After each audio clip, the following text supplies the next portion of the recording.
రాజకీయాల్లో కీలక పదవులను నిర్వహిస్తోన్న మహిళలపై ఒత్తిడి పెరుగుతోందా అన్న అనుమానాలు కలుగుతున్నాయి. ప్రత్యర్థి పార్టీ వారే కాకుండా సొంత కూటమి నేతలు కూడా వారిని విమర్శిస్తున్నారన్న ఫీలింగ్ వచ్చేస్తోంది. మహిళా నేతల పనితీరుపై ఎప్పటికప్పుడు మార్కులు వేసే ప్రక్రియ మొదలైందని అనుకోవాలి. ఆంధ్రప్రదేశ్ లో కూటమి ప్రభుత్వం ఏర్పడిన తర్వాత ఈ తీరు ఎక్కువగా కనిపిస్తోంది. జనసేనాని రాష్ట్ర ఉప ముఖ్యమంత్రి పవన్ కళ్యాణ్ వ్యవహార శైలి టీడీపీకి చెందిన హోంమంత్రిని అగౌరవపరుస్తున్నారన్న ఆరోపణలకు ఆజ్యం పోస్తోంది. 1-2 సార్లు ఆయన హోంమంత్రి అనిత పనితీరుపై నెగటివ్ కామెంట్స్ చేశారు. తన శాఖకు సంబంధం లేకపోయినా ఆయన మినిస్టర్ అనిత పట్ల చేసిన వ్యాఖ్యలు దుమారం రేపుతున్నాయి. తాను హోంమంత్రిని కాకపోవటం క్రిమినల్స్ అదృష్టమని తాజాగా పవన్ వ్యాఖ్యానించడం ద్వారా అనిత పని చేయటం లేదన్న సందేశం ఇచ్చినట్లయింది. నేను హోమ్ మినిస్టర్ని కాదు, అది నా పరిధిలోకి రాదు, అది క్రిమినల్స్ తాలూకు అదృష్టం. గతంలో కూడా హోంమంత్రి బాధ్యతాయుతంగా పనిచేయాలని పవన్ చేసిన హితబోధతో పెద్ద దుమారమే రేగింది. ఏపీలో అంతకంతకు పెరిగిపోతోన్న కుల భావన పైన విపక్షాలు నిత్యం ఆరోపణలు గుప్పిస్తున్నా శాంతి భద్రతల మీద జనసేన అధినేత డిప్యూటీ సీఎం పవన్ కళ్యాణ్ సంచలన వ్యాఖ్యలు వినడానికి బాగానే ఉన్నాయి. కులాన్ని ఓ దరిద్రంతో పోల్చిన పవన్ కుల భావన అనేది ఓ దరిద్రమని, దానిని వీడితే తప్పించి రాష్ట్రం అభివృద్ధి బాటలో నడవదని వ్యాఖ్యానించారు.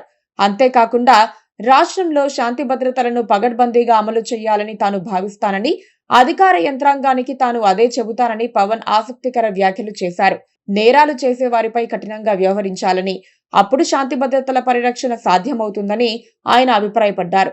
తాను హోమ్ మినిస్టర్ కాదని, అదే క్రిమినల్స్ అందరికీ అదృష్టమని సంచలన వ్యాఖ్య చేశారు.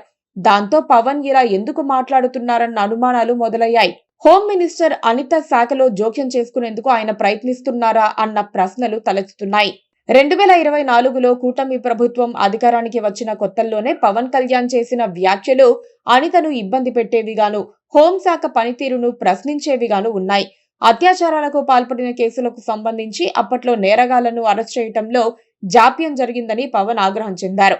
హోంమంత్రి అనిత రాష్ట్రంలో జరుగుతున్న ఘటనలకు బాధ్యత వహించాలని సూచించారు. హోంశాఖ కూడా తానే తీసుకోవాల్సిందన్న పవన్ తానే హోంమంత్రిని అయ్యుంటే పరిస్థితి మరోలా ఉండేదని వ్యాఖ్యానించటం మినిస్టర్ అనితను అవమానపరిచినట్లే అవుతుందని ఆరోపణలు వినిపించాయి. సోషల్ మీడియాలో పోస్టులు పెట్టి భావ ప్రకటన స్వేచ్ఛ అంటున్నారని, అధికారంలో ఉన్నాం కాబట్టే సైలెంట్ గా ఉంటున్నామని, లేదంటే తామేంటో చూపించేవారమని పవన్ అప్పట్లో సంచలన వ్యాఖ్యలు చేశారు. తమది ప్రతీకార ప్రభుత్వం కాదని, అలాగని చేతకాని ప్రభుత్వం కూడా కాదన్నారు. తామెవ్వరినీ వెనకేసుకురావటం లేదని, పోలీసులు అధికారులు కూడా నిందితుల్ని వెనకేసుకురాకుండా చట్టం ప్రకారం చర్యలు తీసుకోవాలని సూచించారు. అయినా సరే పవన్ కళ్యాణ్ వ్యాఖ్యలపై అప్పట్లో మంత్రి అనిత ఆచితూచి స్పందించారు. ప్రభుత్వ పనితీరుపై పవన్ కళ్యాణ్ కూడా భాగమే అని అంటూ నేరుగా వెళ్లి పవన్ కే వివరణ ఇచ్చారు.